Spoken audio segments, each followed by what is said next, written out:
Eala didn't celebrate wildly when match point landed at the 2022 U.S. Open Junior Final. She stepped forward, composed, and shook hands as if the result had been expected.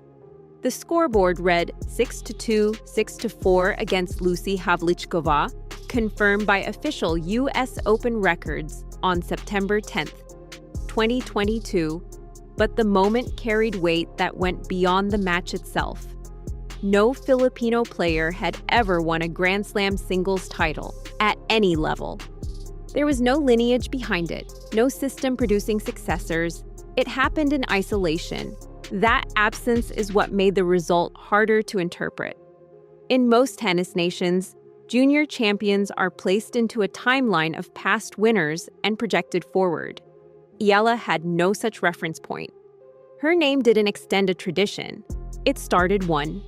She was 17, but her path had already diverged years earlier.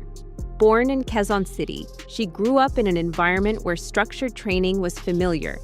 Her mother, Riza Maniego Eala, had competed internationally in swimming, and discipline was part of the household. Tennis became the focus early, but the limits of the local system appeared just as quickly. There was no sustained pipeline to develop players into the professional tier. At 13, she left. The move to Spain placed her inside the Rafael Nadal Academy, a setting built around long-term professional development rather than short-term results. The Academy's own media features between 2022 and 2024 describe a system centered on repetition, physical endurance, and match discipline. For Eala, it meant replacing familiarity with structure. Training sessions intensified. Competition widened. Distance from home became routine rather than temporary. In interviews with Philippine Daily Inquirer after her U.S. Open win, she described that transition without framing it as sacrifice. It was necessary. The implication was direct. Staying would have limited her ceiling. Her junior results began to justify that decision. ITF records show a steady climb through major tournaments. She won the Australian Open girls doubles title in 2020 and followed it with a French Open girls doubles title in 2021. These weren't isolated wins. They showed adaptability across surfaces and partners, a sign of tactical flexibility rather than reliance on a single style. The U.S. Open title in 2022 completed that progression, but it also changed the context entirely. Junior success usually exists within a contained circuit, evaluated by scouts and analysts. This result expanded beyond that. Philippine media coverage, including Philippine Daily Inquirer, framed it as a national breakthrough. That framing altered expectations immediately. The transition to professional tennis began before the momentum could settle. Matches on the ITF women's circuit introduced a different structure. Opponents were older, physically stronger, and more consistent over extended rallies. The pace didn't just increase, it stabilized. Points had to be constructed repeatedly, not just one. ESPN's analysis of junior champions has consistently pointed to this phase as the most uncertain. Technical ability often translates. Consistency under pressure does not. Eala entered that phase carrying both momentum and visibility, a combination that tends to complicate development. Her early professional matches reflected that tension. She could compete within rallies, hold her ground, and create openings. But sustaining that level across entire matches became the challenge. The difference wasn't obvious in isolated points. It appeared over time, in longer sets and tighter games. What made her situation distinct was not the difficulty of the transition itself. It was the context surrounding it. Each result was interpreted beyond its immediate value. Wins were treated as confirmation, losses as deviation. The space to develop quietly didn't exist. By the end of 2022, the trajectory was no longer defined by potential alone. It had entered a phase where adaptation would determine direction. The junior titles had established credibility. What followed would test whether that credibility could hold under a different set of demands. The shift had already begun. The first signs of resistance didn't come through losses alone. They showed up in matches that extended longer than expected, in service games that required multiple recoveries, and in rallies where control slipped late rather than early. On paper, many of Eala's early professional results looked competitive. In reality, they exposed the difference between belonging in a match and dictating it. ITF records across 2023 document that pattern clearly. She won titles, including multiple $15,000 events, and broke into the top 200 of the WTA rankings by late 2023. Those milestones confirmed progress, but they also revealed the structure of that progress. Wins were earned through accumulation, not dominance. Matches frequently stretched into 3 sets. Momentum shifted more often. The efficiency that defined her junior run was harder to sustain. That gap is well documented in professional tennis. ESPN's coverage of player development has repeatedly pointed out that junior champions often face their biggest adjustment, not in skill, but in consistency under physical strain.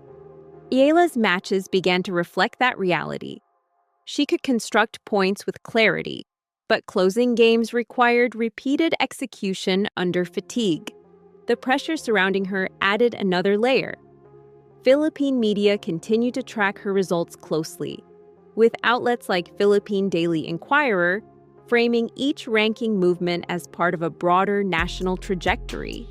That attention didn't distort the facts, but it amplified their meaning. A routine early round loss carried disproportionate weight because of what her career represented. On court, the margins became more visible against higher-ranked opponents. Matches at W60 and W80 level tournaments brought her into contact with players who had already adapted to the professional pace. These weren't overwhelming defeats. They were controlled contests where small differences accumulated. Service returns landed deeper. Rally tolerance extended longer. Errors came later, but still came. Training adjustments began to reflect those demands. The Rafael Nadal Academy's approach, outlined in its official features, emphasizes physical endurance and repetition under pressure. For Eala, that translated into longer training blocks focused on rally construction and recovery between points.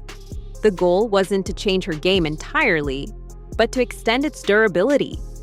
By early 2024, subtle changes started to appear. Match statistics showed fewer abrupt swings. Service games held more consistently. Unforced errors in key moments decreased. These weren't dramatic improvements, but they altered match structure.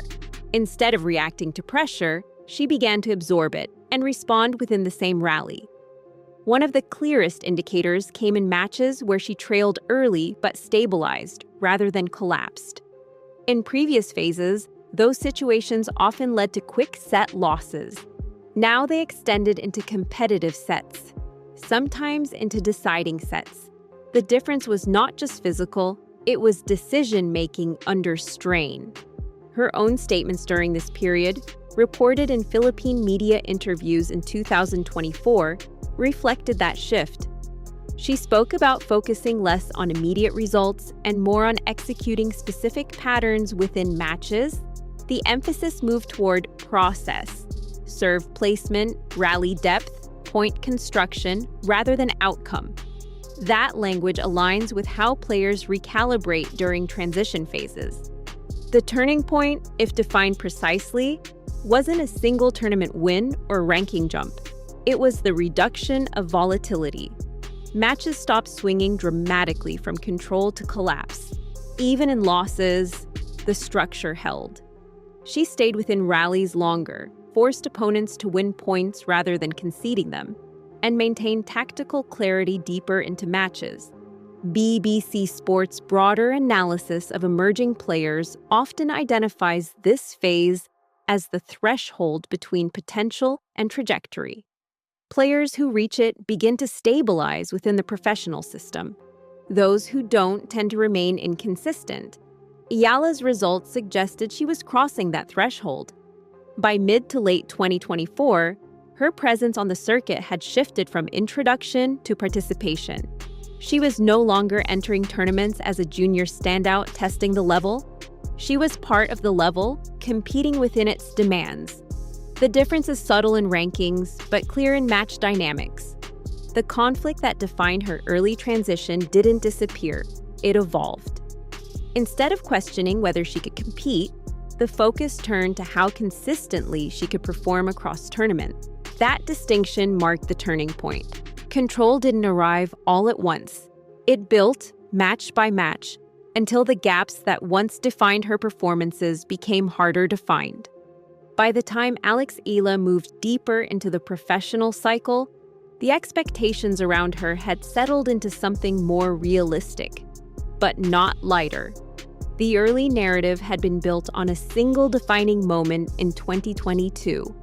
What followed forced a different kind of evaluation, one that measured not what she had already done, but what she could sustain over time.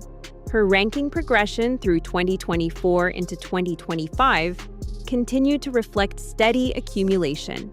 According to WTA and ITF records, she maintained a position within the competitive range of the lower main tour and upper ITF tier, facing opponents with years of experience on the circuit.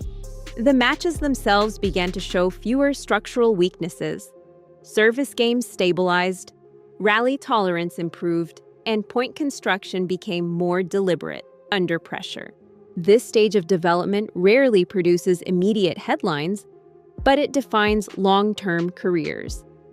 BBC Sports analysis of player progression has consistently pointed out that the difference between breaking through and remaining on the fringe lies in consistency across tournaments, not isolated results. Eala's trajectory began aligning with that principle. She wasn't producing a sudden leap into the top tier, but she was no longer fluctuating between levels. The impact of her early success still followed her. Coverage from Philippine outlets, including Philippine Daily Inquirer, continued to frame her journey as a representation of possibility for tennis in the country. That framing did not fade with time, it adjusted. Instead of asking whether she could replicate her junior success, the question became whether she could build a sustainable presence on the professional stage. Her responses to that attention remained consistent. In interviews throughout 2024 and 2025, she emphasized preparation, repetition, and long-term focus. The language stayed grounded, aligned with the training environment at the Rafael Nadal Academy, where development is measured in progression rather than peaks. That approach shaped how her career unfolded after the initial breakthrough. On court, the differences became clearer in how matches ended. Earlier in her transition, losses often came with visible drops in level during critical stretches. Now, those drops were less frequent. Opponents still won, but they had to construct those wins through extended rallies and consistent execution. The balance of control had shifted. She was no longer conceding matches through instability. The broader consequence of that shift extends beyond rankings.